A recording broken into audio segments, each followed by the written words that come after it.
Eu queria falar sobre o sonho de Deus. Qual que é o sonho de Deus?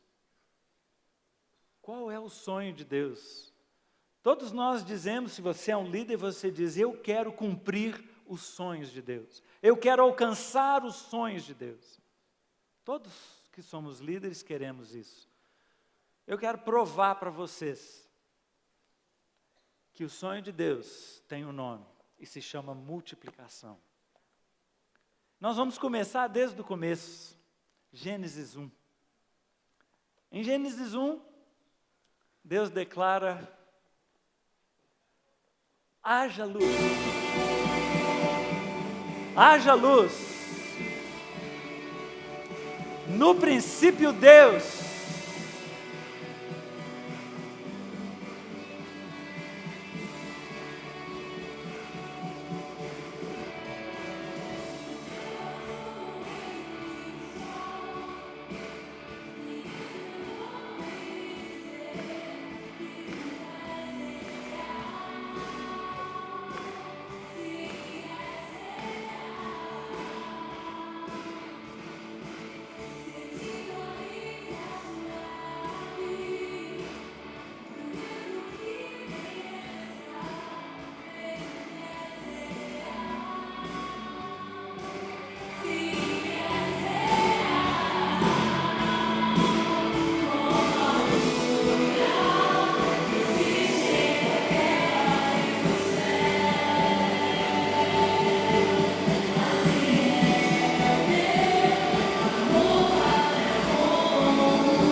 Definitivamente, o Senhor nosso Deus é um Deus de multiplicação, é ou não é? Definitivamente, quando você vê a criação, eu fico imaginando Deus criando o mundo. Às vezes eu vejo uma criança sobrando bolinha de sabão, e as bolinhas vão se multiplicando, eu imagino Deus criando o mundo assim. E à medida que o seu poder criador vai se multiplicando ali, tantas coisas criadas. E tudo é baseado, toda a vida é baseada na multiplicação celular. E quando Deus construiu aquilo tudo, fruto da sua imaginação, do nada Ele gerou isso. Ele olha para o homem, para a mulher, nos seus sonhos e diz, isso vai ser melhor ainda. Isso vai ser extraordinário. Isso vai ser incrível. E Ele cria então um homem a partir do nada e diz, faremos um ser que é como nós, que tenha o poder de criar, como nós temos o poder de criar.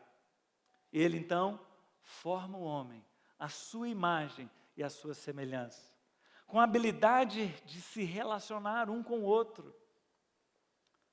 E qual foi a primeira ordem que Ele dá para esse homem? Vocês lembram?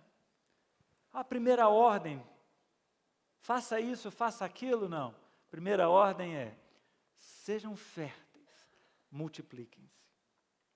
Desde o princípio, desde o início de tudo, o objetivo da criação era uma multiplicação. O que é que Deus estava vendo? O que Deus estava sonhando quando criou um homem e uma mulher? Às vezes me pergunto, por que Ele não criou milhares? Por que Ele não criou milhares? Não, Ele queria transferir algo que Ele tem, o poder de criação. E transferir para o homem, para que voluntariamente ele cumprisse o seu sonho. Voluntariamente ele se multiplicasse e enchesse a terra. Esse era o sonho de Deus. Uma terra cheia. Não de criaturas que ele formou do barro um a um, mas cheios de homens e mulheres, gerados a partir de um homem e de uma mulher. Esse era o sonho de Deus, mas infelizmente o homem escolheu outros caminhos. O homem diz, eu não quero os seus sonhos. Eu não quero os seus sonhos. Todos pecaram e carecem da glória de Deus. Mas Deus desiste. Deus é um Deus que diz, que pena, não deu certo. Pega isso, amassa, joga no lixo e vamos começar. Não, Deus não desiste. Deus não quis, vou pensar outra coisa para fazer. Não, eu tenho um sonho e eu vou perseguir esse sonho. E o meu sonho é ver uma terra cheia de gente me adorando, tendo intimidade comigo. Eu tenho a habilidade relacional e eu transfiro isso para o ser humano, para que ele possa se relacionar um com o outro e se relacionar comigo. E aí ele diz, ok, a primeira tentativa deu errado, vamos para a segunda.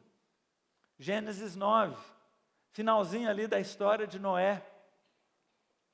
Ele arrasa com toda a humanidade, mas salva uma família. E qual a primeira coisa que ele fala com essas famílias? Você que nunca leu a Bíblia, nunca nem conhece a história de Noé, a não ser pelo que você viu no filme. Qual a primeira coisa que Deus fala com Noé? É óbvio, mesma coisa, o plano dele continua. Noé, multiplique-se, encha a terra. Esse é o meu sonho, uma terra cheia, de gente com um coração como o seu, Noé, que me adore, que me sirva, e a gente junto, nós vamos nos alegrar, nós vamos viver um sonho, o meu sonho. Mas você já sabe a história, e ela não deu em nada. Mais uma vez, Deus poderia ter embrulhado tudo, jogado na lata de lixo de projetos mal sucedidos, mas Ele não. Eu tenho um sonho e eu vou persegui-lo. E aí Ele chama um homem que se tornou famoso porque atendeu a esse chamado. Eu imagino quantos outros homens Deus deve ter chamado. Quantos outros homens que não atenderam. Mas chamou Abraão. E Abraão disse, eu vou te seguir, eu vou cumprir o seu plano. Se o Senhor está falando que através de mim vai surgir uma grande nação, eu vou andar nos seus caminhos. Ótimo, estou dentro. E mesmo obedecendo a Deus, as coisas não aconteciam. E anos depois que ele tomou a decisão de seguir a Deus, ele está lá de noite, na sua tenda, arrasado. Já velho, ele dizendo, puxa vida, Deus me prometeu uma descendência numerosa, mas até agora eu não tenho um filho, eu não tenho nada. E ele começa a se lamentar, a brigar com Deus, dizendo, Deus, se eu morrer agora, tudo que eu tenho fica para o meu servo ali. E aí Deus fala, calma, você não entendeu nada. Você está debaixo de uma tenda. Você está sem conseguir enxergar o sonho que eu tenho para você. Eu tenho um sonho para a sua vida. Abraão, que está aqui nesse salão. Eu tenho um sonho para a sua vida, Sara, que está aqui nesse salão. Talvez você esteja vivendo uma vida de infertilidade. Deus está dizendo, calma, eu tenho um sonho. Eu tenho um sonho para realizar algo extraordinário através da sua vida. Sai dessa tenda. Deixa eu abrir aqui a sua visão. Sai dessa tenda. Eu imagino, Deus, o Criador de toda a natureza, separou a noite. Botou a lua para dormir. Espalhou todas as nuvens. Imagina aquele céu estrelado, extraordinário. E ele fala, sai para fora, deixa eu te mostrar uma coisa. Dá uma olhada para esse céu aqui. Está vendo as estrelas? Conta as estrelas.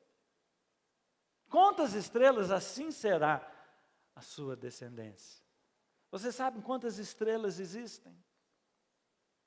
Antigamente pensava-se que o universo era limitado à Via Láctea. E a Via Láctea tem bilhões de estrelas. Então o pessoal pensava que aquela nuvem que a gente vê, né, aquela fumaça no céu, era o limite do universo. Mas eu quero mostrar para vocês o que eles descobriram hoje. Dá uma olhada. Qual que era o objetivo de Deus? Mostrar para Abraão um céu estrelado como esse. Nós estamos saindo da Via Láctea. Bilhões de estrelas.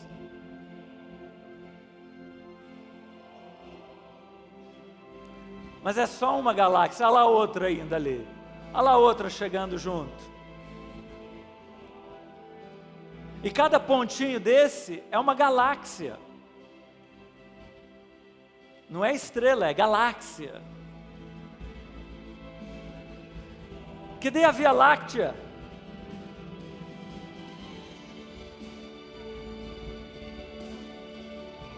Isso é o que se conhece. Olha os agrupamentos de galáxias.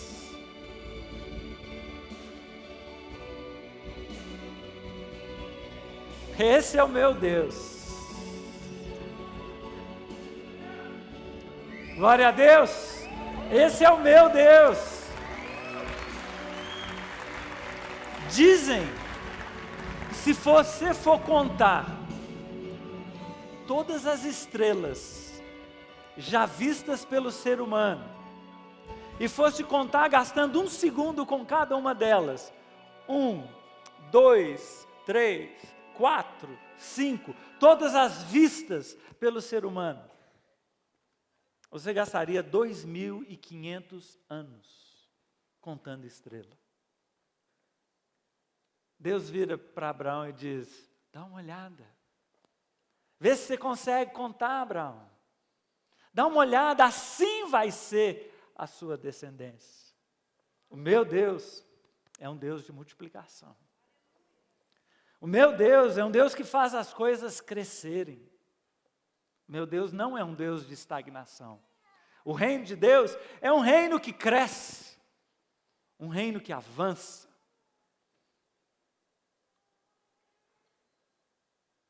Abraão creu. Abraão creu. Ele não conseguia ver, mas ele creu. E um dia Deus resolveu mostrar visualmente, graficamente para um homem. Você quer ver meu sonho? João, eu vou te mostrar o meu sonho. E o livro de Apocalipse nos conta, nos mostra uma fotografia. Esse é o meu sonho. E quando você lê essa passagem, muitos vão dizer, eu gosto tanto dessa passagem, porque fala de todas as tribos, povos, línguas, raças. Nossa, vai ser legal demais.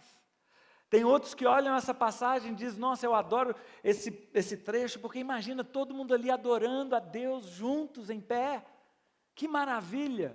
Cada um vê essa passagem por um aspecto. Mas o que me chama a atenção é a primeira parte.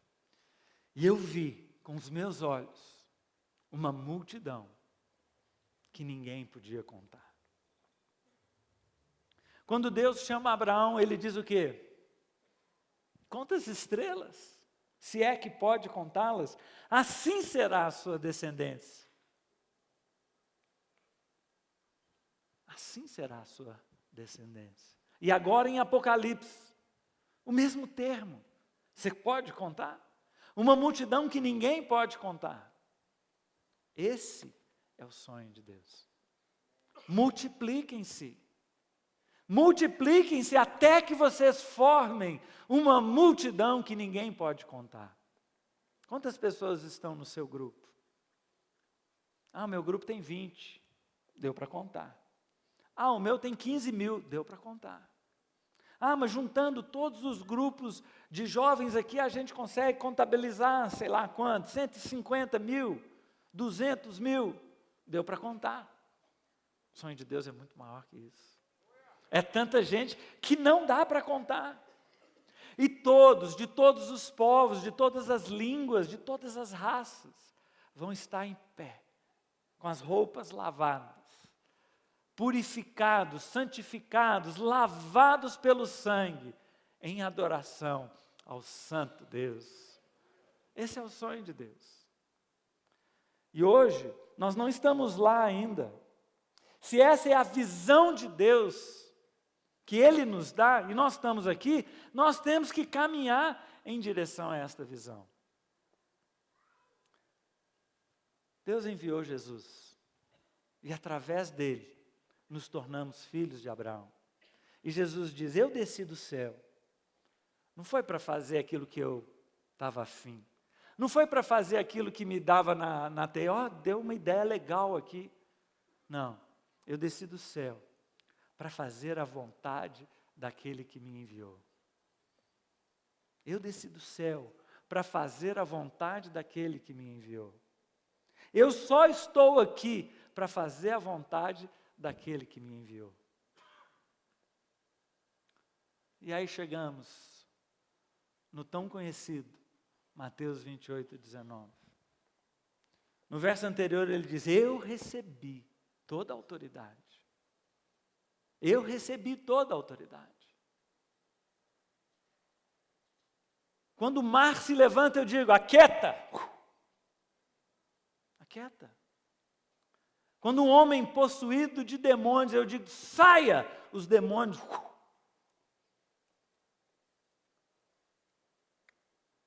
Quando eu ponho a mão sobre uma doença, uma cegueira, um coxo, um paralítico, a doença se vai. Eu tenho toda a autoridade nos céus e na terra. E agora eu dou uma ordem. Eu não estou dando uma sugestão, eu dou uma ordem. Qual que é a ordem que ele dá? Multipliquem-se. Por onde vocês estiverem indo, façam discípulos. E eu vou estar com vocês. Fica tranquilo, eu vou estar com vocês nessa tarefa. Essa tarefa é grande demais para vocês. Eu vou estar com vocês. Mas eu, que tenho toda a autoridade no céu e na terra, estou dando uma ordem. Hein?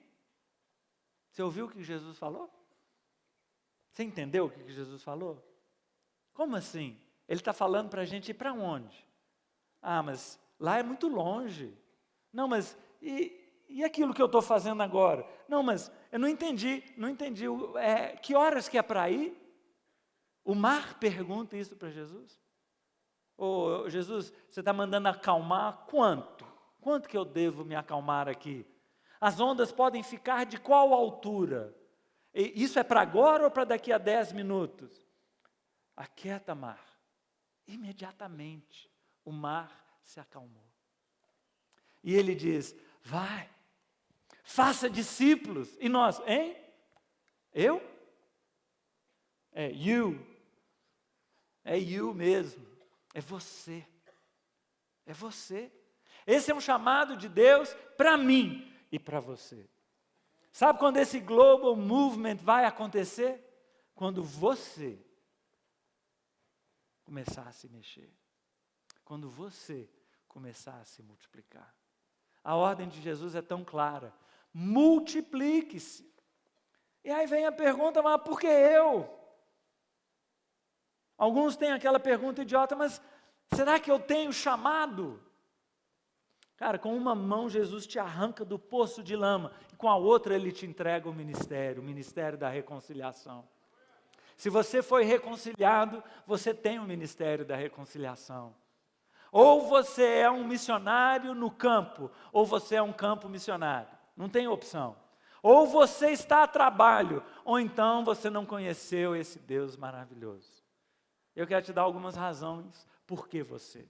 A primeira delas é você entender que Ele é o Senhor dos céus e da terra. E Ele não está dando nenhuma sugestão para nós, Ele está nos dando uma ordem. E a ordem é muito simples. Ele não mandou a gente fazer programa, Ele não mandou a gente viajar para não sei aonde, Ele não mandou a gente comer pizza, Ele não mandou a gente cantar músicas, Ele não mandou a gente fazer nada de extra. Ele mandou assim, vá e faça discípulos. Se você precisar cantar para fazer discípulos, cante, dance, pule, pague mico, não é? Faz o que tiver que fazer, mas que seja para fazer discípulos. Porque se nós estivermos nas nossas igrejas fazendo qualquer outra coisa, que não seja fazer discípulos, nós estamos perdendo o nosso tempo. Estamos perdendo o tempo. Jesus fala, trabalhe enquanto é dia, porque a noite já vem. Não haverá mais trabalho a fazer. A hora é agora. Primeira razão porque você deve sair e se multiplicar, por obediência. A segunda é uma questão de gratidão. Não é possível, pensa onde você estaria se você não conhecesse o Senhor. Onde você estaria hoje, agora, se você não conhecesse o Senhor? Se Jesus não tivesse entrado na sua vida, onde você estaria? Isso é suficiente.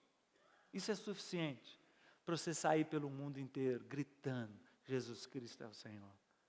Por gratidão. A gratidão tem que nos mover. Ah, mas eu fico sem graça. Sem graça de quê, meu Deus? Ah, mas é difícil. Difícil o quê? Ah, tem que fazer muito sacrifício, maior que o que Jesus fez por você. O irmão André, que eu amo tanto, da Cortina de Ferro e hoje trabalhando entre os muçulmanos.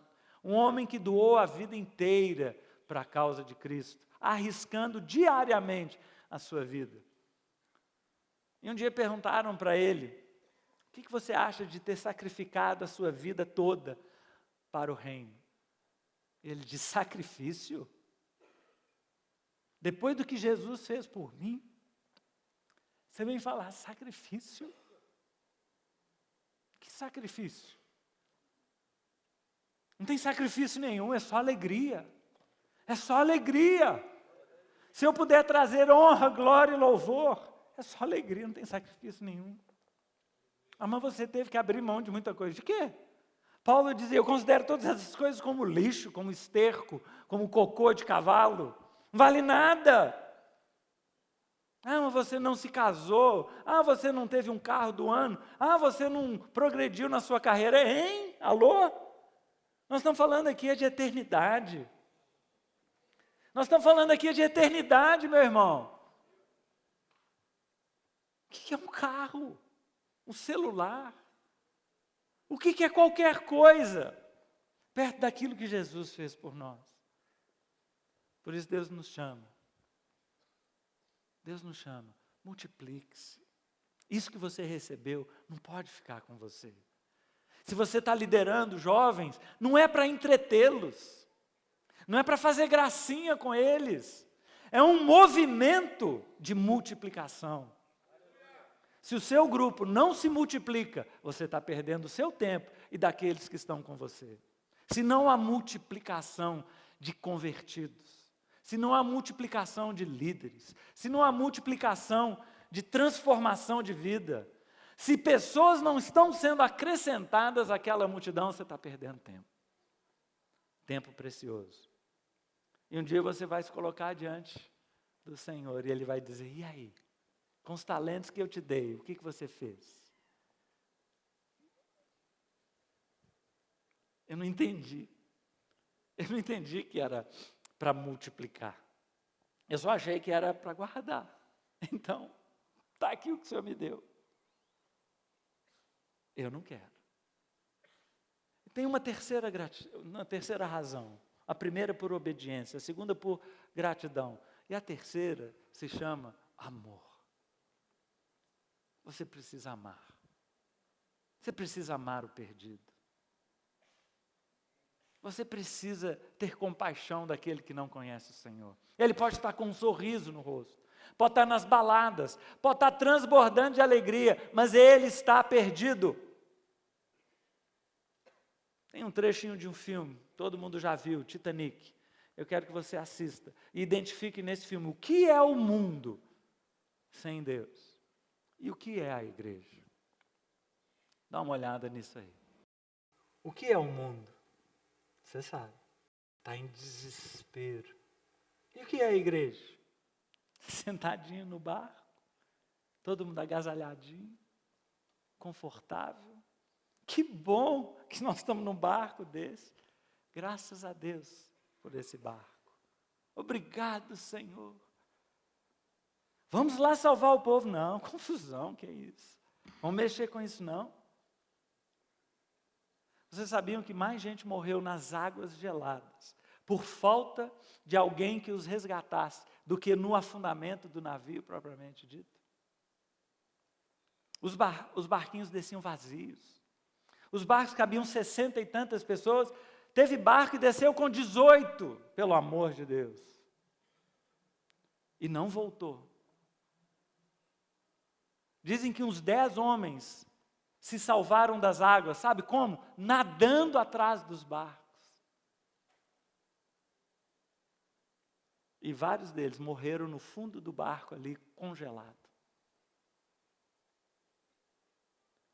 Nisso conhecemos o que é o amor. Jesus Cristo deu a sua vida por nós e devemos dar a nossa vida por nossos irmãos. Qual que é o sonho de Deus, meu irmão? Qual que é o sonho de Deus? Façam discípulos, multipliquem-se. Esse é o sonho de Deus.